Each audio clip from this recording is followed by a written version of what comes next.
Olá, estamos juntos para mais uma edição do Boletim Suprem Boas Notícias. Aqui você confere os destaques do que há de positivo acontecendo no Brasil e no mundo. Antes de conferir, aproveite para deixar o seu like e compartilhar este vídeo. Assim, você nos ajuda a espalhar boas notícias e inspirar mais pessoas.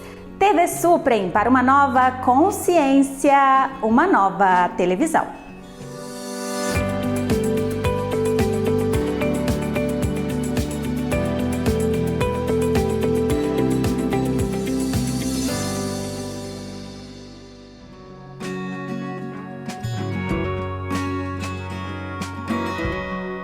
Um espaço de diálogo para refletir sobre práticas que promovam dignidade, equilíbrio econômico e soluções legislativas em benefício de toda a sociedade. Essa foi a proposta do seminário Nossa Economia é Humanizada? Um diálogo com os três poderes, realizado pelo Grupo de Estudos em Economia Humanista da União Planetária e curso de extensão do Centro de Estudos Avançados Multidisciplinares da UNB. Ocean. O encontro aconteceu no Auditório Freitas Nobre, na Câmara dos Deputados. Confira como foi. É possível trazer ideias de uma economia humanizada para nossas práticas diárias? E como os poderes constituídos têm ajudado nesse sentido? A resposta para essa pergunta muitas vezes não está nos noticiários ou nos livros, mas estando mais próximo, como fez o seminário Nossa Economia é Humanizada? Um diálogo com os três poderes, realizado pelo Grupo Humanista da União Planetária e do Centro de Estudos Avançados Multidisciplinares da UNB, realizado no Auditório Freitas Nobre da Câmara Federal. O evento levou o olhar de economistas, professores e pensadores do direito e pessoas do senso comum para refletirem sobre a cultura de paz, a felicidade, a economia, a ecologia e o caminho legislativo para o pleno exercício do direito à dignidade humana. Na mesa de abertura, coube a coordenadora do Grupo Humanista, a doutoranda em Direito Econômico, Marina Fontes, e ao mestre-cerimônia, o advogado Igor Lopes, mediador da conversa. A casa recebeu Mário Lima Brasil, diretor do CEAM, e os deputados federais Reginaldo Lopes e Pedro Fernando Neri, assim como Leopoldo Costa Júnior, professor do Departamento de Economia da Universidade de Brasília, e Fabiano da Rosa Tessoli, servidor público, doutor em Direito e professor da Faculdade Mackenzie. O que se busca hoje, e certamente cada vez mais no profissional de direito, é um perfil de conciliador, de construir pontes, de reconhecer virtudes, de ouvir, saber ouvir e saber falar, né? E isso garanto com vocês, pela experiência, que é algo ainda que deve ser muito desenvolvido, deve ser muito incentivado, porque a gente tem graves dificuldades no desenvolvimento dessas virtudes. Tá? Nós temos ainda um perfil muito de guerra, quase, no Poder Judiciário. Então, esses 82 milhões aí tem vários motivos. Eu, tendo uma visão otimista, né, embora otimista, mais pé no chão, né, de que o Judiciário tem, sim, apresentado algumas propostas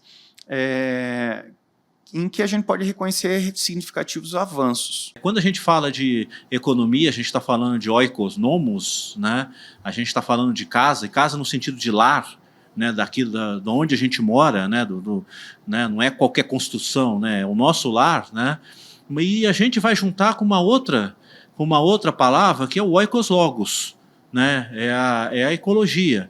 Né? Quer dizer, para eu poder manejar a minha casa adequadamente, eu preciso entender como a minha casa funciona. É um debate que enriquece a nossa compreensão sobre a nossa sociedade, sobre a economia, sobre o funcionamento da economia.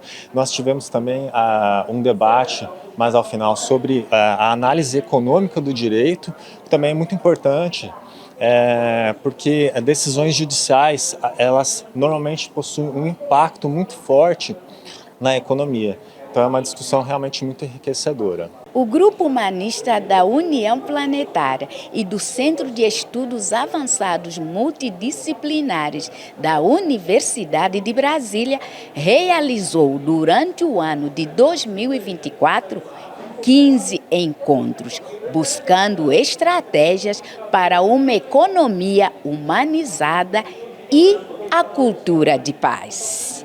Este ano, para encerrar as atividades, o grupo veio dialogar com os três poderes. A ideia é justamente tentar fazer essa ponte entre os poderes, porque hoje em dia nós vemos ações às vezes individualizadas de cada um deles, voltados muitas vezes para o social, alguns deles até para uma economia mais humanizada de fato. Hoje o professor Fabiano pôde nos mostrar mais ou menos quais medidas o judiciário tem tomado em relação a isso. Então a gente tem tido algumas evidências de que isso é, de fato, uma preocupação dos poderes da nossa República.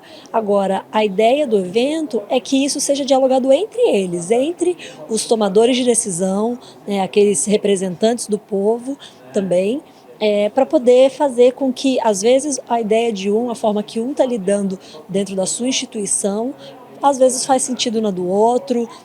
A ideia é criar esse diálogo, essa interconexão entre eles, por isso que eu acho tão importante. O primeiro brasileiro a integrar uma missão da NASA está prestes a ir para o espaço. E a boa notícia não para por aí. Alisson Muotri embarca em breve com a missão de investigar tratamentos e possíveis curas para o transtorno do espectro autista e o Alzheimer. O cientista brasileiro Alisson Muotri, professor e chefe de pesquisa na Universidade da Califórnia, faz parte de uma missão da NASA, prevista para entre 2025 e 2026. A ideia é estudar os impactos da microgravidade no cérebro humano, para descobrir tratamentos e possíveis curas para o transtorno do espectro autista e o Alzheimer. Na Estação Espacial Internacional, ele e mais 4 cientistas vão trabalhar com organoides cerebrais, estruturas conhecidas como minicérebros, feitos a partir de células-tronco. Eles imitam o cérebro humano e serão utilizados para testar bioativos derivados da floresta amazônica. Alisson também fechou parceria com a Universidade Federal do Amazonas e propõe que futuros tratamentos sejam disponibilizados pelo Sistema Único de Saúde, além de destinar renda das descobertas para a preservação da Amazônia e apoio às tribos indígenas. Um pássaro pré-histórico que foi considerado extinto está de volta à natureza na Nova Zelândia. A novidade é um exemplo de como esforços de conservação podem trazer esperança para espécies ameaçadas. O tacarri, ave pré-histórica que já foi considerada extinta, voltou a viver na natureza e até a gerar novos filhotes. A reintrodução começou em agosto de 2023, quando 28 aves foram soltas no Vale Greenstone.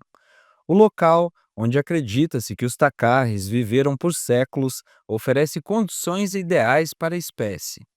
Até agora, pelo menos 7 filhotes nasceram e apresentaram altas taxas de sobrevivência, mostrando o sucesso do projeto.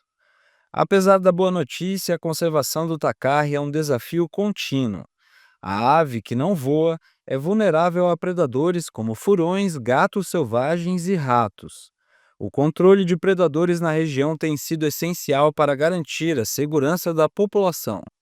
A próxima meta do Departamento de Conservação da Nova Zelândia é expandir o projeto para outras áreas como o Vale Rees e criar populações autossustentáveis.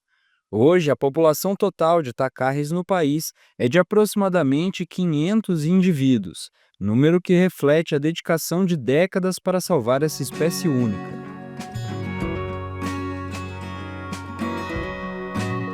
Durante 4 dias, o Memorial Darcy Ribeiro, em Brasília, foi palco do 3º Seminário Nacional de Educação Integral. O encontro reuniu professores de todo o país, autoridades, especialistas e gestores. Mais do que ampliar o tempo escolar, o evento destacou o compromisso com a promoção do cuidado com a vida e o planeta. A educação integral propõe uma abordagem que vai além da formação tradicional e de sistematização do conteúdo cognitivo, valorizando o desenvolvimento intelectual, físico, emocional, social e cultural dos estudantes.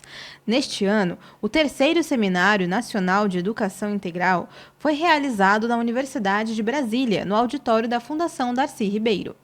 Aqui na casa de Darcy Ribeiro, vários professores e autoridades se reuniram para conversar sobre a escola em tempo integral. Também compartilharam suas experiências e propostas para o projeto. A ministra dos Direitos Humanos, Macaé Evaristo, esteve presente e definiu o seminário como um encontro essencial para promover a educação integral no país. Olha, esse encontro é maravilhoso. Primeiro que ele é fruto da resistência de vários educadores que defendem a educação integral no Brasil. Uma luta que ela não é nova no cenário educacional, mas muito difícil de ser efetivada. A gente ainda tem um desafio grande de ampliar o acesso à educação integral para a maioria dos estudantes brasileiros. E aqui também é um encontro de boas práticas. Pessoas de diferentes regiões do Brasil que têm pensado, que têm executado, que têm tentado construir, experiências exitosas de educação integral. Então isso é fundamental para nós, dialogar com as boas práticas e fortalecer essa agenda do direito à educação. Além da ministra, o evento teve a participação da professora Lúcia Álvares, da Universidade Federal de Minas Gerais, que destacou as perspectivas e desafios do tempo integral nas escolas. Eu acho que é um momento de encontro de pessoas, de movimentos, de instituições que têm discutido a educação integral como direito. Então acho que serão 4 dias muito proveitosos, onde a gente vai poder pensar, refletir e construir junto essa proposta. A programação do seminário incluiu a mesa política Escola em Tempo Integral, perspectivas e possibilidades em sintonia com o tempo presente. Contaram com representantes do Ministério da Educação, pesquisadores e gestores educacionais. Dialogaram os desafios e oportunidades para a implementação da educação em tempo integral. A União Planetária, fomentadora de uma educação virtuosa, contribuiu com o encontro a partir da participação de Ulisses Riedel, presidente honorário da UP. Pela reflexão, pela experiência, pela busca de encontrar as soluções adequadas, encontrar uma educação que seja plena, integral no sentido de plena em todos os sentidos.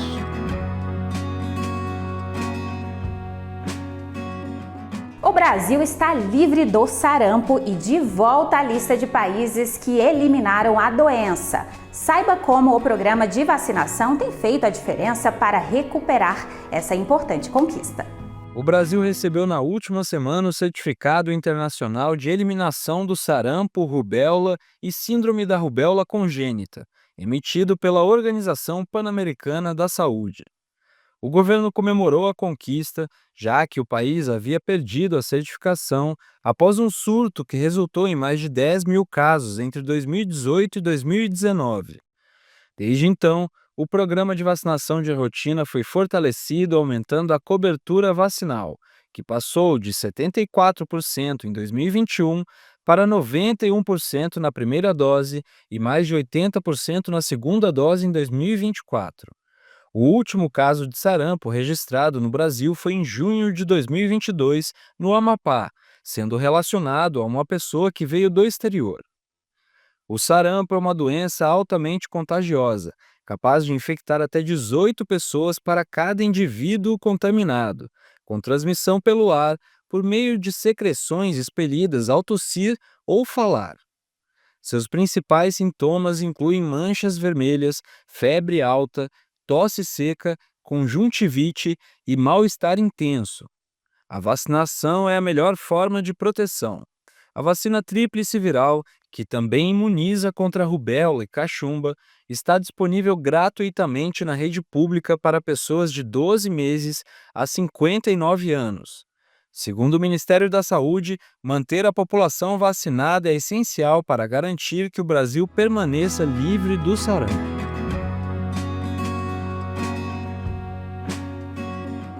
E olha que notícia boa para a gente encerrar o boletim de hoje. Considerada um dos maiores nomes da poesia brasileira, Adélia Prado foi a vencedora do Prêmio Camões 2024. Criado em 1988, o Prêmio Camões tem como objetivo fortalecer os laços linguísticos e culturais entre os países de língua portuguesa.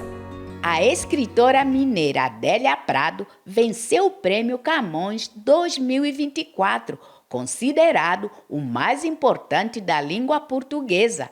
A honraria é atribuída aos autores pelo conjunto da obra, que contribui para o enriquecimento do patrimônio literário e cultural da língua portuguesa, com o nome daquele que é considerado o maior escritor lusitano, Camões. A iniciativa foi instituída pelos governos do Brasil e de Portugal em 1988, com a intenção de estreitar os laços culturais entre as nações de língua oficial portuguesa.